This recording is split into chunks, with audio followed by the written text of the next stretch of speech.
بسم اللہ الرحمن الرحیم۔ اللہ کے نام سے شروع کرتا ہوں جو بہت ہی مہربان ہمیشہ رحم فرمانے والا ہے۔ سورہ النساء آیت نمبر 11۔ یوصیکم اللہ فی اولادکم للذکر مثل حظ الانثیین فَإِن كُنَّ نِسَاءً فَوْقَ اثْنَتَيْنِ فَلَهُنَّ ثُلُثَا مَا تَرَكَ وَإِن كَانَتْ وَاحِدَةً فَلَهَا النِّصْفُ وَلِأَبَوَيْهِ لِكُلِّ وَاحِدٍ مِّنْهُمَا السُّدُسُ مِمَّا تَرَكَ إِن كَانَ لَهُ وَلَدٌ فَإِن لَّمْ يَكُن لَّهُ وَلَدٌ وَوَرِثَهُ أَبَوَاهُ فَلِأُمِّهِ الثُّلُثُ فَإِن كَانَ لَهُ إِخْوَةٌ فَلِأُمِّهِ السُّدُسُ مِن بَعْدِ وَصِيَّةٍ يُوصِي بِهَا أَوْ دَيْنٍ آباؤكم وأبناؤكم لا تدرون أيهم أقرب لكم نفعا فريضة من الله إن الله كان عليما حكيما۔ ترجمہ: حکم دیتا ہے تمہیں اللہ تمہاری اولاد کی میراث کے بارے میں، ایک مرد لڑکے کا حصہ برابر ہے دو عورتوں لڑکیوں کے حصے کے، پھر اگر ہوں صرف لڑکیاں دو سے زائد تو ان کے لیے 2/3 ہے جو میت نے چھوڑا، اور اگر ہو ایک ہی لڑکی تو اس کے لیے نصف ہے، اور میت کے ماں باپ میں سے ہر ایک کو چھٹا حصہ ملے گا اس سے جو میت نے چھوڑا، بشرط یہ کہ میت کی اولاد ہو، اور اگر نہ ہو اس کی اولاد اور اس کے وارث صرف ماں باپ ہی ہوں تو اس کی ماں کا تیسرا حصہ ہے، باقی سب باپ کا، اور اگر میت کے بہن بھائی بھی ہوں تو ماں کا چھٹا حصہ ہے، اور یہ تقسیم اس وصیت کو پورا کرنے کے بعد ہے جو میت نے کی، اور قرض ادا کرنے کے بعد۔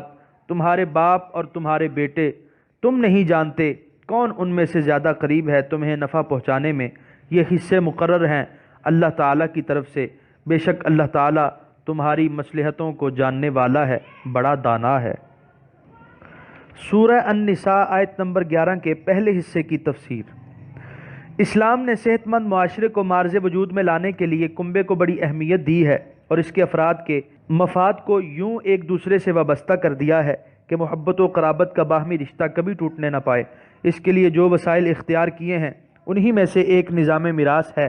زندگی میں اگر کنبے کا ایک فرد افلاس و غربت کا شکار ہو جائے تو دوسرے افراد پر اس کے نفقے کو فرض قرار دیا، اسی طرح موت کے بعد متوفی کے قریبی رشتہ داروں میں اس کی جائیداد کو تقسیم کرنے کا حکم دیا، تاکہ زندگی اور موت میں کنبے کا مفاد یوں باہم پیوستہ رہے کہ جدائی کا خیال ہی ان میں راہ نہ پا سکے۔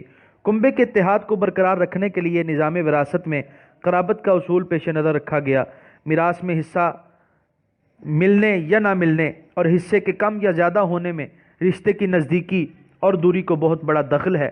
دوسرا اصول ضرورت ہے، یعنی قریبی رشتہ داروں میں حصے کی کمی بیشی کا مدار ضرورت کو قرار دیا۔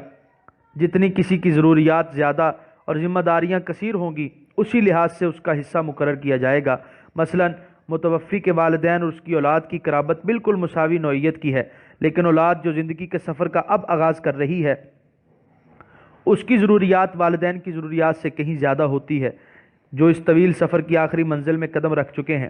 نیز والدین کے پاس تو زندگی بھر کا کچھ نہ کچھ اندوختہ ہوتا ہی ہے، اور اولاد بالکل خالی ہاتھ ہے۔ یہی فرق لڑکی اور لڑکے میں ہے۔ لڑکی پر کسی قسم کی ذمہ داری نہیں، شادی سے پہلے اس کے والدین اس کی تمام ضروریات کے کفیل ہیں، اور شادی کے بعد اس کی رہائش، لباس، خورد و نوش کی تمام تر ذمہ داری خاوند پر ہے۔ اس کی اولاد کی تعلیم و تربیت کے جملہ مصارف بھی اس کے خاوند کے ذمہ ہیں۔ مزید برآں عملی زندگی کی سرگرمیاں جس سرمایہ کی محتاج ہیں اس کا مہیا کرنا بھی مرد کی ذمہ داری ہے۔ یہ حقائق ہیں جن کے پیش نظر اسلام نے والدین اور اولاد، عورت اور مرد کے حصوں میں فرق کیا ہے، اور یہ فرق ہی عین عدل ہے۔ ان امتیازات کی موجودگی میں ان کے حصوں کو مساوی رکھنا مساوات تو ہوگی، لیکن کھوکھلی اور ظالمانہ، اور اسلام صرف اس مساوات کا علمبردار ہے جو عدل و انصاف پر مبنی ہو۔ تیسرا اصول تقسیم دولت ہے۔ اسلام چاہتا ہے کہ دولت سمٹ کر چند ہاتھوں میں جمع نہ ہو جائے، اور وراثت کی تقسیم میں بھی اس اصول کو ملحوظ رکھا۔ اس لیے صرف بڑے لڑکے یا صرف لڑکوں کو ہی وارث تسلیم نہیں کیا، بلکہ تمام اولاد، لڑکے اور لڑکیاں اور ان کے علاوہ کئی اور رشتہ داروں کو وارث قرار دیا، تاکہ زیادہ سے زیادہ افراد میں یہ دولت تقسیم ہو۔ یہ وہ 3 اصول ہیں، قرابت، ضرورت، تقسیم دولت، جن پر اسلام کا یہ بے نظیر نظام وراثت قائم ہے۔ ان سطور میں میں نے اپنے استاد اور مصر کے شہرۂ آفاق عالم شیخ محمد ابو زہرہ کے مقالہ شریعت القرآن کا حاصل پیش کیا ہے، جو ماہنامہ المسلمون رجب 1371 ہجری میں شائع ہوا تھا۔ اب حضرت الاستاذ کا انتقال ہو گیا ہے، اللہ کریم انہیں جنت الفردوس میں جگہ دے، آمین۔ سورہ النساء آیت نمبر 11 کے دوسرے حصے کی تفسیر۔ ایک مرد کا حصہ برابر ہے 2 عورتوں کے حصے کے۔ اولاد کے وارث ہونے کی 4 صورتیں ہیں، لڑکے بھی ہوں اور لڑکیاں بھی۔ اسی صورت میں لڑکے کو 2 حصے اور لڑکی کو 1 حصہ ملے گا۔ صرف ایک لڑکی ہو، اس صورت میں لڑکی نصف جائیداد کی وارث ہوگی۔ صرف 2 لڑکیاں ہوں یا 2 سے زائد اور لڑکا کوئی نہ ہو، ان دونوں صورتوں میں لڑکیوں کو جائیداد کا 2/3 حصہ ملے گا۔ سورہ النساء آیت نمبر 11 کے تیسرے حصے کی تفسیر۔ اور میت کے ماں باپ میں سے ہر ایک کو 6واں حصہ ملے گا۔ والدین کے وارث بننے کی 3 مختلف صورتیں ہیں، ماں باپ بھی موجود ہوں اور اولاد بھی ہو، خواہ لڑکا یا لڑکی، 1 یا زیادہ۔ اس صورت میں ماں باپ کو 6واں حصہ ملے گا اور بقایا 4/6 اولاد میں حسب قاعدہ تقسیم ہوگا۔ صرف ماں باپ وارث ہوں، میت کی اولاد بھی نہ ہو اور بہن بھائی بھی نہ ہو، اس صورت میں ماں کا 1/3 اور بقیہ 2/3 باپ کا۔ یہاں بہن بھائی کے نہ ہونے کی تصریح نہیں کی کیونکہ تیسری صورت میں اس کی وضاحت آ رہی ہے۔ نمبر 3، میت کی اولاد تو نہ ہو لیکن اس کے بھائی یا بہن ہو، اس صورت میں ماں کو 6واں حصہ اور بقیہ 5/6 باپ کو۔ بھائی بہن خواہ عینی ہوں یعنی ایک ہی ماں باپ کی اولاد ہوں، خواہ الاتی یعنی باپ ایک مائیں الگ الگ، یا خیافی یعنی ماں ایک باپ الگ الگ، ان سب حالتوں میں ایک ہی حکم ہے، باپ کے باعث بھائی بہنوں کو حصہ نہ ملے گا۔ سورہ النساء آیت نمبر 11 کے بقیہ حصے کی تفسیر۔ تمہارے باپ اور تمہارے بیٹے، تم نہیں جانتے کون ان میں سے زیادہ قریب ہے تمہیں نفع پہنچانے میں۔ سابقہ حصص بیان کرنے کے بعد یہ وضاحت فرما دی کہ ان حصص کو خدائے علیم و خبیر نے اپنی حکمت کاملہ سے مقرر فرمایا ہے۔ تمہیں یہ اختیار نہیں کہ ان میں رد و بدل کرو، اور اگر یہ بات تمہاری ثوابدید پر چھوڑی جاتی تو تم اپنی عارضی اور وقتی مصلحتوں اور مفاد کے زیر اثر معلوم نہیں کیا کیا ترمیمیں کرتے رہتے۔ سورہ النساء آیت نمبر 12۔ وَلَكُمْ نِصْفُ مَا تَرَكَ أَزْوَاجُكُمْ إِن لَّمْ يَكُن لَّهُنَّ وَلَدٌ فَإِن كَانَ لَهُنَّ وَلَدٌ فَلَكُمُ الرُّبُعُ مِمَّا تَرَكْنَ مِن بَعْدِ وَصِيَّةٍ يُوصِينَ بِهَا أَوْ دَيْنٍ وَلَهُنَّ الرُّبُعُ مِمَّا تَرَكْتُمْ إِن لَّمْ يَكُن لَّكُمْ وَلَدٌ فَإِن كَانَ لَكُمْ وَلَدٌ فَلَهُنَّ الثُّمُنُ مِمَّا تَرَكْتُم مِّن بَعْدِ وَصِيَّةٍ تُوصُونَ بِهَا أَوْ دَيْنٍ وَإِن كَانَ رَجُلٌ يُورَثُ كَلَالَةً أَوِ امْرَأَةٌ وَلَهُ أَخٌ أَوْ أُخْتٌ فَلِكُلِّ وَاحِدٍ مِّنْهُمَا السُّدُسُ فَإِن كَانُوا أَكْثَرَ مِن ذَلِكَ فَهُمْ شُرَكَاءُ فِي الثُّلُثِ مِن بَعْدِ وَصِيَّةٍ يُوصَىٰ بِهَا أَوْ دَيْنٍ غَيْرَ مُضَارٍّ وَصِيَّةً مِّنَ اللَّهِ وَاللَّهُ عَلِيمٌ حَلِيمٌ۔ ترجمہ۔ اور تمہارے لیے نصف ہے جو چھوڑ جائیں تمہاری بیویاں، بشرط یہ کہ نہ ہو ان کی اولاد، اور اگر ہو ان کی اولاد تو تمہارے لیے چوتھائی ہے اس سے جو وہ چھوڑ جائیں۔ یہ تقسیم اس وصیت کے پورا کرنے کے بعد ہے جو وہ کر جائیں اور قرض ادا کرنے کے بعد، اور تمہاری بیویوں کا چوتھا حصہ ہے اس سے جو تم چھوڑو، بشرط یہ کہ نہ ہو تمہاری اولاد، اور اگر ہو تمہاری اولاد تو ان کا 8واں حصہ ہے اس سے جو تم پیچھے چھوڑ جاؤ۔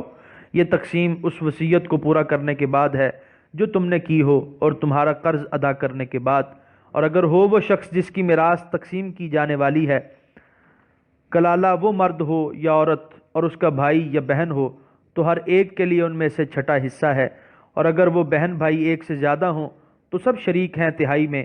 یہ تقسیم وصیت پوری کرنے کے بعد ہے جو کی گئی ہے، اور قرض ادا کرنے کے بعد، بشرط یہ کہ اس سے نقصان نہ پہنچایا گیا ہو۔ یہ نظام وراثت حکم ہے اللہ تعالیٰ کی طرف سے، اور اللہ تعالیٰ سب کچھ جاننے والا بڑا بردبار ہے۔ سورہ النساء آیت نمبر 12 کے پہلے حصے کی تفسیر۔ بیوی کی وراثت تقسیم کرنے کی دو صورتیں ہیں۔ متوفیہ بیوی کی کوئی اولاد نہ ہو، نہ لڑکی نہ لڑکا، نہ تم سے اور نہ کسی دوسرے خامن سے۔ اس صورت میں نصف خامن کو ملے گا اور بقیہ نصف دوسرے وارثوں میں حسب قاعدہ شرعی تقسیم ہوگا۔ نمبر 2، اس کی کوئی اولاد ہو تو اس صورت میں چوتھائی خامن کو ملے گا اور بقیہ دوسرے وارثوں کو۔ سورہ النساء آیت نمبر 12 کے دوسرے حصے کی تفسیر۔ اور تمہاری بیویوں کا چوتھا حصہ ہے اس سے جو تم چھوڑو، بشرط یہ کہ نہ ہو تمہاری اولاد۔ خامند کی وراثت تقسیم کرنے کی دو صورتیں ہیں۔ نمبر 1، خامند کی کوئی اولاد نہ ہو، نہ لڑکا نہ لڑکی، نہ موجودہ بیوی سے نہ کسی دوسری بیوی سے، تو چوتھائی بیوی کو ملے گا، خواہ ایک ہو یا زیادہ۔ اور اگر خامند کی اولاد ہو بتفصیل سابق تو بیوی کو 8واں حصہ ملے گا، ایک ہو یا زیادہ، بقیہ دیگر وارثوں میں تقسیم کیا جائے گا۔ سورہ النساء آیت نمبر 12 کے تیسرے حصے کی تفسیر۔ کلالہ اس مرد یا عورت کو کہا جاتا ہے جس کی نہ اولاد ہو اور نہ اس کے والدین زندہ ہوں۔ اگر اس کے وارث عینی یا الاتی بہن بھائی ہوں تو ان کا ذکر آخر صورت میں آئے گا، اور اگر اس کے خیافی یعنی ماں کی طرف سے سگے بہن بھائی ہوں تو ان کا حکم یہاں ذکر فرمایا۔ اس کی دو صورتیں ہیں، یا تو ایک بھائی یا ایک بہن وارث ہوگی تو اس صورت میں اس کو چھٹا حصہ ملے گا، اور اگر وہ ایک سے زائد ہوں تو سب کو تہائی حصہ ملے گا اور سب میں برابر تقسیم ہوگا۔ سورہ النساء آیت نمبر 12 کے تیسرے حصے کی تفسیر۔ وصیت پوری ہونے کے بعد ہے جو کی گئی ہے، اور قرض ادا کرنے کے بعد۔ شریعت اسلامیہ کا یہ حکم ہے کہ جب کوئی شخص فوت ہو جائے تو تجہیز و تکفین کے بعد سب سے پہلے اس کا قرض ادا کیا جائے، بعد ازاں اس کی وصیت پر عمل کیا جائے، اور اس کے بعد بقیہ ترکہ حسب احکام قرآنی وارثوں میں تقسیم کیا جائے۔ فرض کی ادائیگی کا مقدم ہونا تو عین انصاف ہے۔ وصیت کے بارے میں شریعت نے چند ایک قیود عائد کی ہیں، اور اسلام سے پہلے وصیت کے بارے میں جو طریقہ رائج تھا اس میں اصلاح کر دی، تاکہ اس طریقے میں جو بے راہ روی رونما ہو چکی تھی اس کا سد باب کر دیا جائے۔ اہل عرب کا یہ دستور تھا کہ مرنے والا اپنی جائیداد کی ایسے لوگوں کے نام وصیت کر جاتا جن سے اس کا دور کا واسطہ بھی نہیں ہوتا تھا، اور اپنی اولاد کو محروم کر دیتا، اور اس فعل کو شرافت و سخاوت کا کمال شمار کیا جاتا۔ اللہ تعالیٰ نے اس بے راہ روی کے انسداد کے لیے احکام وراثت نازل فرمائے اور تمام رشتہ داروں کے حصے مقرر کر دیے، اور ان میں رد و بدل اور کمی بیشی کرنے سے صاف الفاظ میں منع فرمایا۔ لیکن بسا اوقات کوئی اجنبی یا غیر وارث رشتہ دار وارثوں سے کہیں بڑھ کر کسی کی خدمت کرتا ہے، اور وہ شخص اس کا معاوضہ اسے دینا چاہتا ہے یا کسی کار خیر میں حصہ لینا چاہتا ہے تو اس سے بھی اسے محروم نہیں کیا گیا، بلکہ جائیداد کے 1/3 حصے میں اسے وصیت کرنے کا حق دیا۔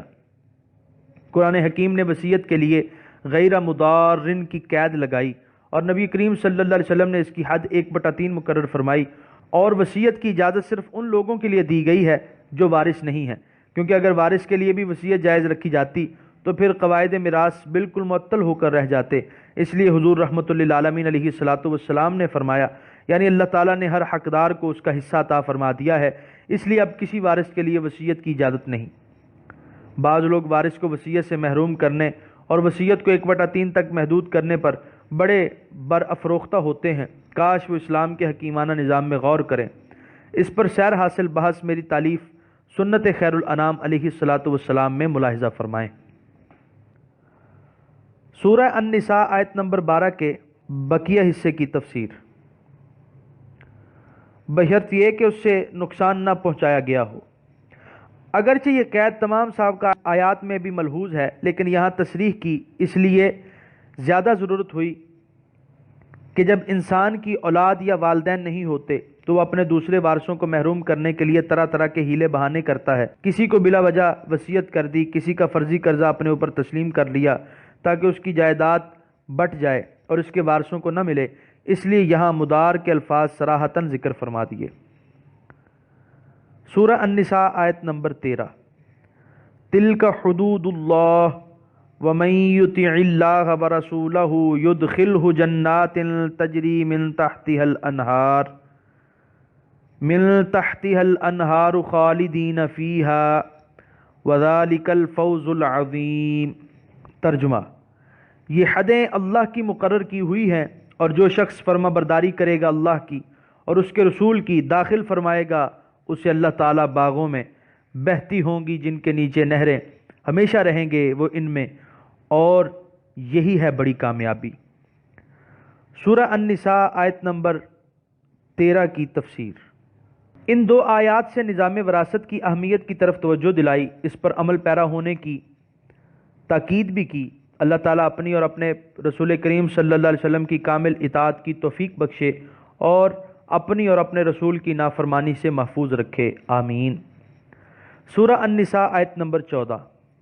وَمَن يَعْصِ اللَّهَ وَرَسُولَهُ وَيَتَعَدَّ حُدُودَهُ يُدْخِلْهُ نَارًا خَالِدًا فِيهَا وَلَهُ عَذَابٌ مُهِينٌ۔ ترجمہ: اور جو نافرمانی کرے گا اللہ کی اور اس کے رسول کی اور تجاوز کرے گا اللہ کی مقررہ حدوں سے، داخل کرے گا اسے اللہ آگ میں، ہمیشہ رہے گا اس میں، اور اس کے لیے عذاب ہے ذلیل کرنے والا۔ یہاں پر چوتھے پارے کا 13واں رکوع مکمل ہوا۔